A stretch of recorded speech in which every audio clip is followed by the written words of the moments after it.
All right, next up, we have Jose Lopez from the Puerto Rican Cultural Center.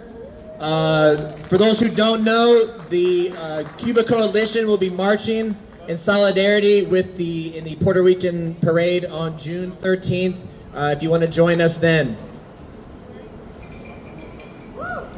I hope all of you will join the contingent. We're having some special guests, Cuban guests, for that event. And I think it's important for you to know that on this leaflet there is obviously a little quote from Lola Rodriguez de Tio. She was one of the greatest Puerto Rican poets of the 19th century, and she lived most of her life in Cuba. She wrote the words to the Puerto Rican national anthem, La Borinqueña, and she was exiled from Puerto Rico in 1868. At that very moment, the Cubans and the Puerto Ricans had organized a common cause against Spanish colonialism. El Grito de Yarra takes place on October the 10th, 1868. El Grito de Lares takes place on September 23rd, 1868.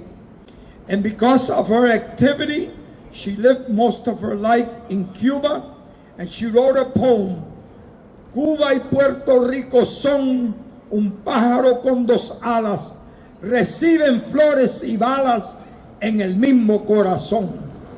If you go to Cuba and you mention Puerto Rico, almost every Cuban will recite this poem. That is how deep the Puerto Rican and the Cuban solidarity is. We were very, very busy this week, but I knew that we had to be here today and to obviously demonstrate our solidarity with Cuba, because Cuba took Puerto Rico. In 1953, the United States sold a lie to the United Nations, and that lie was that Puerto Rico was a commonwealth, and that in Puerto Rico the U.S. had ended colonial rule. And so Puerto Rico was taken out of the Committee on Decolonization, which every country every year had to report on what they were doing to decolonize a colony. And so the United States was able to convince, and this is interesting, because the majority of the countries of the world at that time abstained from the vote. And the ambassador of El Salvador at that point said, I spoke in English and says, I cast my vote with a yes vote in protest, because we were literally forced to do that.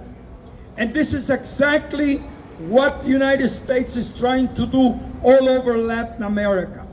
The United States is trying to make sure that the Monroe Doctrine of 1823 becomes a reality all over Latin America. That is what it is doing in Venezuela.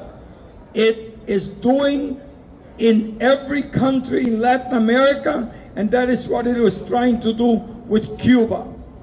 And there has to be a voice in this country. There has to be raised a voice that says that the Monroe Doctrine, by the way, Cuba was the first country in Latin America to put an end to the Monroe Doctrine.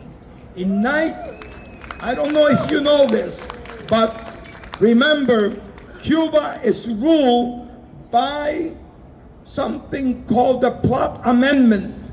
And Cuba was given its independence in 1902 with the Plot Amendment. And what was the Plot Amendment? The Roosevelt Corollary, which said the U.S. has a right to interfere in any country in Latin America whenever U.S. interests are threatened. Fidel and the Cuban Revolution were the only countries to stop this.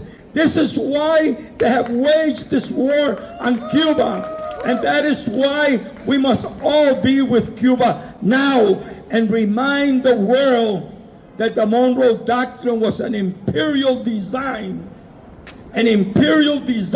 for all of Latin America. And so I am glad to be here. I'm glad you guys are here, and I hope you join us on June 13th at the Puerto Rican People's Day Parade. Thank you.